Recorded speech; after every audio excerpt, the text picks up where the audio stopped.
Bonsoir Olivier. Bonsoir. Donc François Rougy dit veut de la transparence sur les chiffres, mais la question elle est quand même posée. Faut-il continuer l'EPR qui s'annonce, on le voit, comme un gouffre financier? C'est vrai qu'on peut difficilement avoir confiance dans les chiffres d'EDF parce que non seulement l'EPR va coûter presque 3 fois plus qu'il n'était prévu au départ, mais il y a un an, EDF avait déjà révisé ses comptes en faisant passer la facture de 3,5 milliards à 6 milliards en disant « cette fois-ci, c'est fait, on a tout pris en compte, on a bien révisé nos calculs ».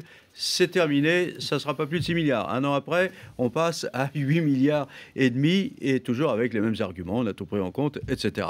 Donc la question est évidemment posée de savoir si l'EPR, qui paraît être une bonne merveille technologique, on verra si c'est le cas, mais si l'EPR peut être rentable un jour, et pour ça, il faudrait qu'il soit vendu un peu partout dans le monde. Alors donc tout ça va dans le sens pour le moment des écologistes, il faut arrêter l'EPR. Et on jette à la mer tous les investissements qui ont déjà été consentis, parce que le chantier est très très avancé. Je crois que dans une question comme celle-là, il faudrait peut-être arrêter avec les affirmations toutes faites, les convictions qu'on s'oppose les uns aux autres, et puis faire preuve d'humilité, parce que la question de fond, elle est comment peut-on faire face à nos besoins en énergie? Personne, pour le moment, ne détient vraiment la réponse. Oui, mais la conférence sur la transition énergétique vient de s'ouvrir. On sait qu'elle va durer plusieurs mois et on parle beaucoup des énergies renouvelables. Oui, dont tout le monde sait qu'elles ne peuvent pas subvenir à nos besoins en énergie. En Allemagne, par exemple, qui est en pointe dans ce secteur, les énergies renouvelables participent à 17% seulement pour la production d'électricité. La plus grosse part de production d'électricité est assurée par le gaz et le charbon, 60% de la part de production d'électricité en Allemagne. Alors, si en France, on veut faire la même chose, on peut le faire.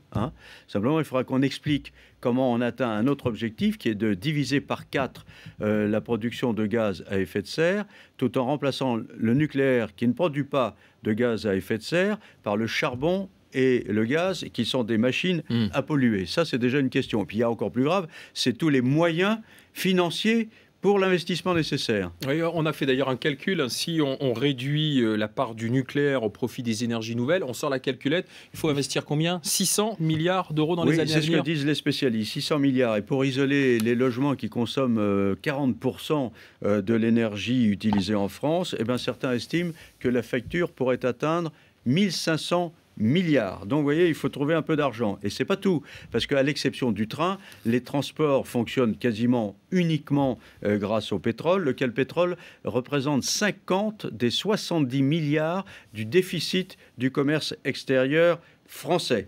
Alors, vous voyez, il n'y a pas de solution miracle.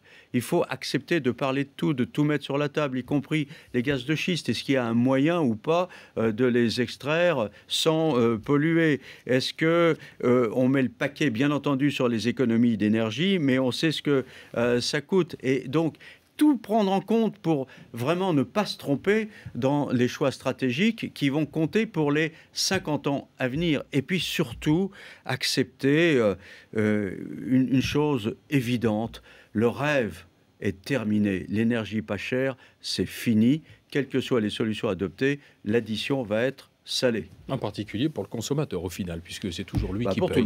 Pour tout le monde, consommateur, contribuable, ça va coûter cher.